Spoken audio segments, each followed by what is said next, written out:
नमस्कार, स्वागत है आप सभी का सखी संगीत में। आज हम लोग लेकर आए राम जी का सोहर। अपना सारावा को सिला रानी रामा के ओ लारेली रामा के ओ लारेली हो अरे हो उलटी पलटी रागे देखेली देखता निका लागेला देखता निका लागेला भिखिया मांगता दुई ब्राह्मण रानी से राजा करे रानी से राजा करे हो ए रानी कवना कवना तप कैलू राम गोदिया गृह से ले राम गोदिया गृह से ले गही माँ से ने हईनी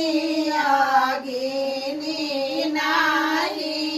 तपनी न हो ए ब्राह्मण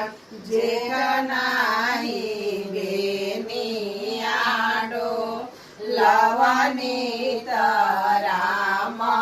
गोदिया बिह से ले राम गोदिया बिह से ले कार्तिक मास ना हईनी तुलसी जवा बारीला हो ए ब्राह्मण कार्तिक में आवला दाना गईनी राम गोदिया बिह से ले राम गोदिया बिह से ले खल रानी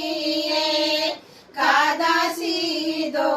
आदसी के पारा न हो ए ब्राह्मण भूखल बिके रावणी राम गोदिया बिह से ले राम गोदिया बिह से